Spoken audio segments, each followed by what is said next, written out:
ఆంధ్రప్రదేశ్లో ఇప్పుడు అందరి చూపు కొత్త ప్రభుత్వం పైనే. కూటమి అనూహ్య గెలుపుతో ఒక్కసారిగా ఈక్వేషన్లన్నీ కూడా రాష్ట్ర వ్యాప్తంగా మారిపోయాయి. మొదటిదాకా ఎవరు గెలుస్తారో ఎవరు ఓడతారో అన్నది ఊహించకుండా జరిగింది ఏపీలో. అనూహ్యంగా కూటమి భారీ విజయంతో ఇటు జనసేన, అటు టీడీపీ, అటు బీజేపీ అందరూ కూడా గెలిచేసరికి పూర్తిగా ఈక్వేషన్లు ట్విస్టులో మారిగా అంచనాలే మారిపోయాయి. అయితే ఇప్పుడు కొత్తగా ఆంధ్రప్రదేశ్లో ఏర్పడబోయే కొత్త మంత్రివర్గంపై కసరత్తులపై అందరి చూపు కనబడుతుంది. ఇక్కడే ట్విస్ట్ ఉందట. ఉప ముఖ్యమంత్రి పదవి కావాలని పట్టుబడుతున్న జనసేన అధినేత పవన్ కళ్యాణ్కు హోంశాఖ కావాలని కోరుతున్నట్లుగా తెలుస్తోంది. ఈ మేరకు పవన్ కళ్యాణ్కు హోంశాఖ ఖరారైందనే ప్రచారం కూడా ఇప్పుడు ఓ రకంగా బలపడుతుంది ప్రజల మధ్య. చంద్రబాబు నాయుడు గారు గతంలో కాపు డిప్యూటీ సీఎంకు హోంమంత్రి పదవి ఇచ్చిన సంగతి తెలిసిందే. దీంతో ఇప్పుడు అదే ఫార్ములా అమలు చేయాలి అంటూ జనసేన పట్టుబడుతుంది.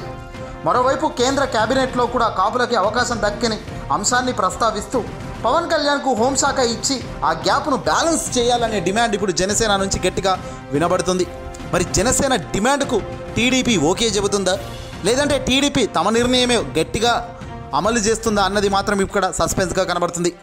రేపు చంద్రబాబు నాయుడు గారు దేశ ప్రధాని మోదీ సమక్షంలో చీఫ్ గెస్ట్గా మెగాస్టార్ చిరంజీవి గారి సారథ్యంలో ప్రమాణ స్వీకారం జరుగుతుందనే సమాచారం అయితే అందుతుంది. ఇంకోవైపు హోంమంత్రి పదవి టీడీపీ సీనియర్ నేత అచ్చెన్నాయుడికి ఆయన ప్రచారం ముందు నుంచి కూడా నడుస్తుంది. గత చాలా రోజుల నుంచి కూడా కూటమి గెలిచినా టీడీపీ గెలిచినా అచ్చెన్నాయుడికి హోంశాఖ మంత్రిగా అవకాశం వస్తుంది అనే అంచనాలు ఉన్నాయి. మరి అదే సమయంలో రామ్మోహన్ నాయుడికి ఇటు కేంద్ర మంత్రి పదవి దక్కడం, ఇప్పుడు జనసేన డిమాండ్తో అచ్చెన్నాయుడుకి మంత్రి పదవిపై సందిగ్ధత నెలకొందట. దీంతో ఆయన టీడీపీ అధ్యక్ష పదవిలోనే కొనసాగుతారా అనే చర్చ కూడా నడుస్తుంది. కూటమిలో ఉన్న బీజేపీ డిమాండ్లపై ఇంకా ఎలాంటి స్పష్టత రాలేదు. ముగ్గురు జతగట్టి గెలిచారు, కానీ అసలు సినిమా ఇప్పుడు మొదలు కాబోతుంది.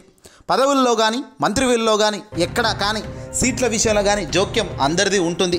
ఇక్కడ చంద్రబాబు ఎలా బ్యాలెన్స్ చేస్తారు? అందరినీ ఒప్పిస్తూ ముందుకు వెళ్ళడం అంటే ప్రతినిత్యం ప్రతి సాహసమే అని చెప్పాలి. అయితే ఆ పార్టీ కూడా క్యాబినెట్లో కీలక పోస్టులను కోరే అవకాశాలు బీజేపీ కూడా ఇప్పుడు కనబడుతుంది. మరోవైపు కేంద్ర మంత్రివర్గంలో రాష్ట్రం నుంచి ముగ్గురు చేరారు. ఇది ఎమ్మెల్యేలో కొందరి అవకాశాలను దెబ్బతీసే పరిస్థితిగా కనబడుతుంది. యువత కూడా అధిక సంఖ్యలోనే గెలుపొందారు. ఆ మేరకు వారికి మంత్రివర్గంలో ప్రాతినిధ్యం పెరిగే వీలు కూడా ఉంది. మంచి ఇమేజ్ ఉన్న వారికి, రాబోయే 10-15 ఏళ్ల పాటు రాజకీయాల్లో కొనసాగే సామర్థ్యం ఉన్న వారికి ఈసారి అధిక అవకాశాలు లభిస్తాయన్న భావన వ్యక్తమవుతుంది.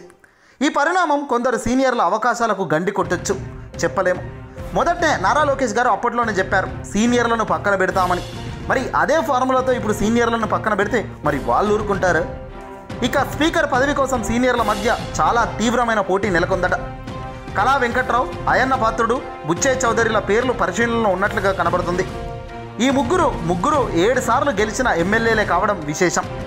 అయితే గతంలో తన సామాజిక వర్గానికి స్పీకర్ పదవి ఇచ్చుకున్న చంద్రబాబు నాయుడు ఈసారి బీసీ ఎస్సీలకు ఇస్తారా, లేదంటే మళ్ళీ తన సామాజిక వర్గానికి ఇప్పించుకుంటారా అనే సస్పెన్స్తో కూడా ఇప్పుడు మంత్రివర్గంలో చాలా ఉత్కంఠతో ముందుకు సాగుతోంది. కూటమి జతగట్టి గెలిచిన అనంతరం జరిగిన కార్యక్రమాలన్నీ మనం గమనిస్తూనే ఉన్నాం. కానీ ఇప్పుడు క్యాబినెట్లో మంత్రులు ఎవరెవరికి ఏ శాఖలు చంద్రబాబు నాయుడు ఇస్తారు? పవన్ కళ్యాణ్ దానికి అగ్రీ చెబుతారా? బీజేపీకి సంబంధించిన పురంధేశ్వరి సైతం తల ఊపుతారా?